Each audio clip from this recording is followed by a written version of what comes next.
Hi everyone, so today we have two kind of things that we're going to be doing. First thing, I guess, is that the Los Angeles mayor Eric Garcetti ends months of speculation, decides against 2020 Democratic presidential run. He won't enter the, I guess, fray of all the candidates. He has been to New Hampshire, Iowa, and South Carolina, which was why he was getting speculation. That's from CNBC. New York Times reporting LA Mayor Eric Garcetti decides against presidential bid. Politico reports Los Angeles Mayor Eric Garcetti will not run for president in 2020. He's saying that being mayor of Los Angeles is what I'm meant to do. And just for a bit of balance, Fox News reports Los Angeles Mayor Eric Garcetti says he won't run for president in 2020. So then, I just wanted to have a kind of more liberal leaning and a more conservative leaning source. So, if we close down all those, we're going to just firstly, just very briefly discuss Eric Garcetti. So he's the mayor of Los Angeles, and he was considering a 2020 run, ultimately deciding against it.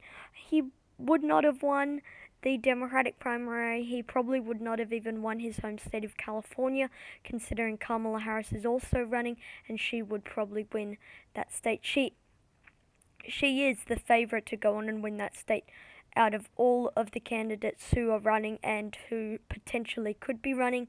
So out of like Kamala Harris, Joe Biden, Bernie Sanders, Beto O'Rourke, Elizabeth Warren, Tulsi Gabbard, Cory Booker, Kirsten Gillibrand, all those people, I would say that Kamala Harris has the best chance at California. But main thing in this video is a 2020 election prediction between Joseph Kennedy III and Donald J. Trump. So, in case you don't know, Joseph P. Kennedy III, he is the Democratic representative for Massachusetts' 4th District. Interesting kind of, I guess, thing, I guess. You can see all those X's where he disagrees with Trump. A few agrees, prison, the farm bill, opioid crisis and mail system, veteran care, a lot of things, but you can see it's mostly X's, and that means that he disagrees with Trump. So, somewhat of a kind of centrist Democrat. His score from 538 would be, let me just find it, quite,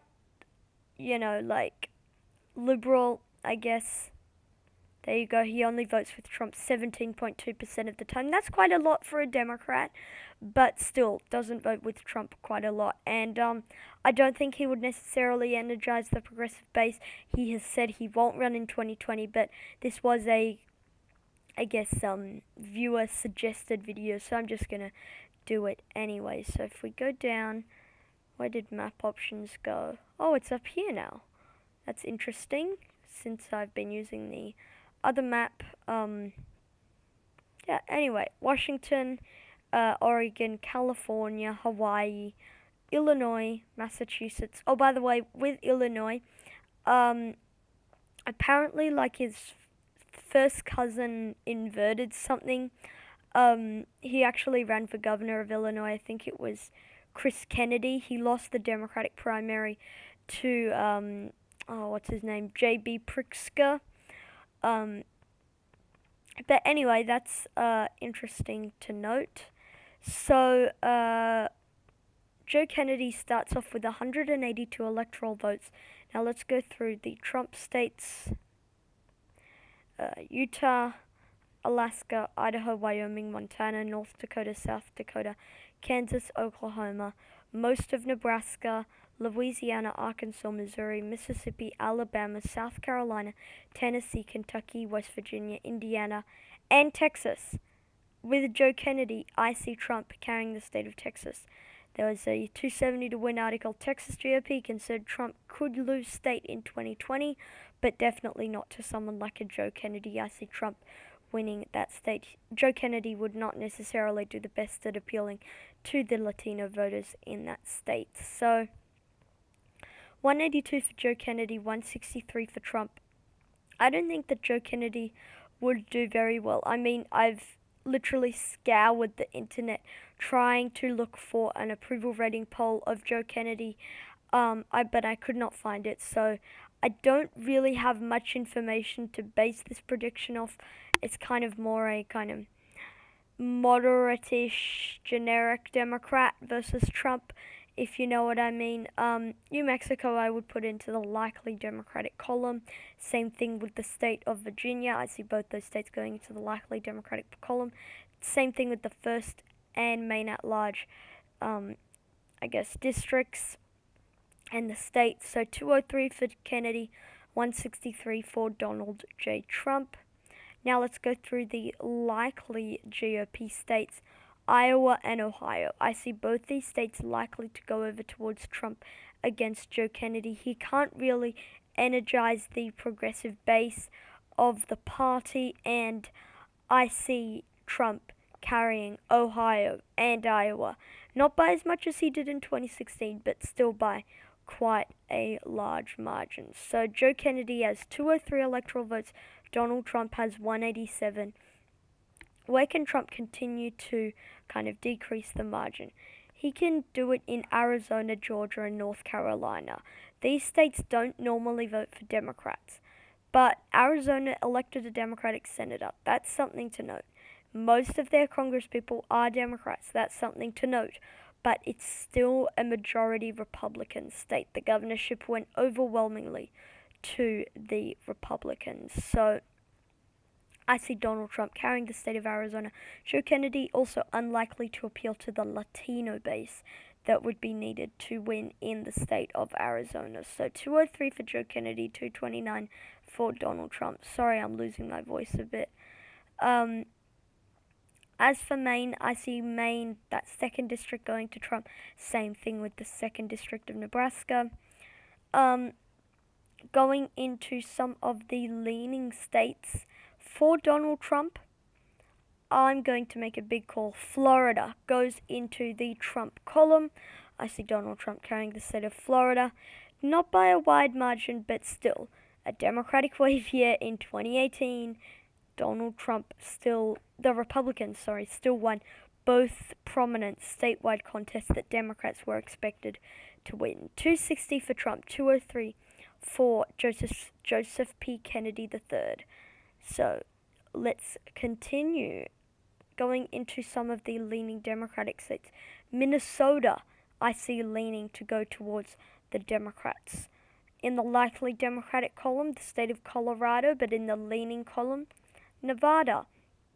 I could actually see Nevada narrowing down and going into the tilt Democratic column. So let's just recap some of these, calls I just made. So in Minnesota, Clinton won the state. That's saying something. I think most Democrats would carry the state. I see Joe Kennedy carrying the state of Michigan. In Colorado, Joe Kennedy not really able to appeal to the Latino base, but I still see him carrying the state by about 6 to 7 percentage points, 6 to 8 percentage points. In the state of Nevada, I see the state of Nevada narrowly going to Joe Kennedy. It's becoming very hard to make a case for the GOP in Nevada. Democrats won both statewide contests easily in Nevada. They held on to the competitive House seats in Nevada. And Democrats are looking very good in Nevada at this point. Up in New Hampshire, I see that one being quite close, but considering Joe Kennedy is from the state of Massachusetts, I'm going to put it into the likely Democratic column. Joe Kennedy from Massachusetts, he would be able to appeal to New Hampshire voters. So it all comes down to Wisconsin, Michigan, and Pennsylvania. And there you see I see all three of those states narrowly going to Trump, except the state of Michigan, which I see narrowly going to Kennedy. Now, Kennedy is a pretty weak candidate for the Democrats to run. I don't see him winning very well.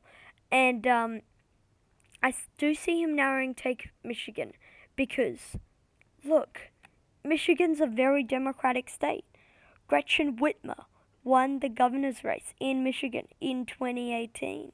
Democrats picked up many House seats in 2018. They held on to a Senate seat in Michigan. 248 for Joe Kennedy, 290 for Donald J. Trump. That's my final prediction. Thank you for watching this video. Comment down your suggestions below. And I'll see you all in the next video. Peace.